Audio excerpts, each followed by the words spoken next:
Bonjour mes chéris, Marie-Josée Saint-Laurent, notaire pas ordinaire. Cette semaine, le thème est succession.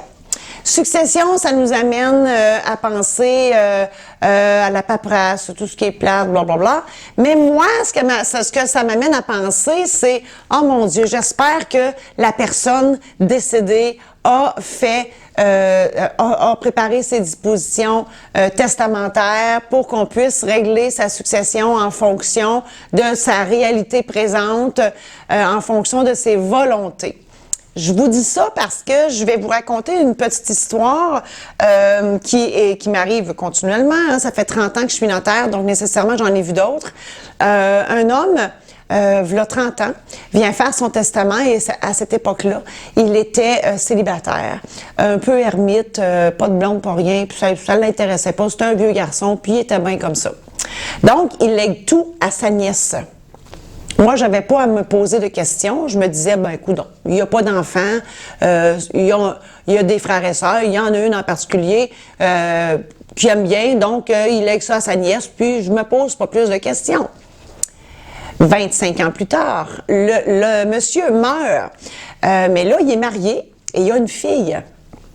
Et la dame, sa femme, vient me voir pour régler sa succession. Bien évidemment, elle avait pas le testament de son mari. Donc, moi, je fais la recherche testamentaire obligatoire à la Chambre des notaires du Québec et au Barreau du Québec et je me rends compte que c'est moi qui ai fait ce testament-là, il y a 25 ans, et que c'est la nièce qui hérite. Et là, je dois fixer un rendez-vous à la femme de l'homme décédé et à la nièce. C'était quelque chose de très éprouvant pour tout le monde, même moi.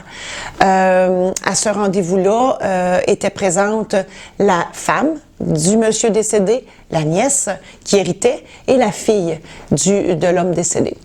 Je me suis mis à lire le testament et je savais plus comment prendre ça parce que je me disais ça va exploser d'une manière ou d'une autre.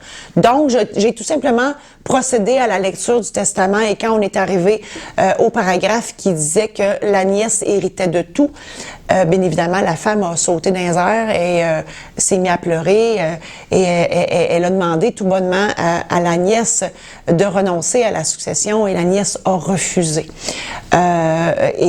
Donc, la femme a perdu tout. Alors, moi, dans mon désarroi naturel, je suis une personne humaine, pléonasme. Donc, voilà, j'ai dû régler cette succession-là en fonction du testament qu'on avait parce qu'on n'en avait pas d'autre. Et j'avais aussi demandé à sa femme si elle avait par hasard trouvé un document qui pourrait ressembler à un testament dans ses affaires. Et bien évidemment, non.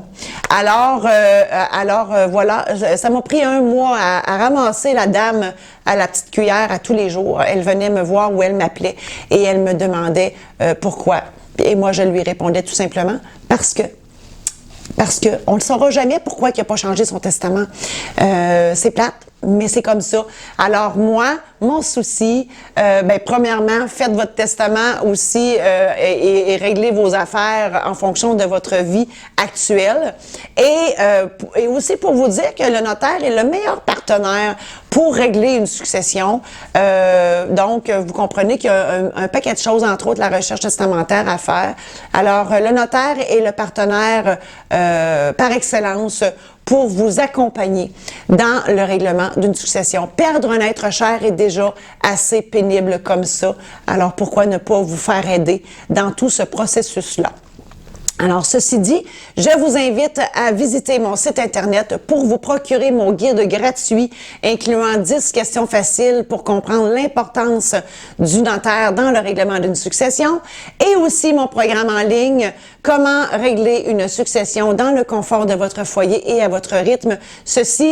En fait, ce guide-là est préparatoire à la prochaine rencontre avec le notaire. Donc, vous pouvez vous préparer chez vous dans le but éventuel de rencontrer le notaire. Alors, tout ça est disponible sur mon site Internet au www.marie-josée-saint-laurent.com.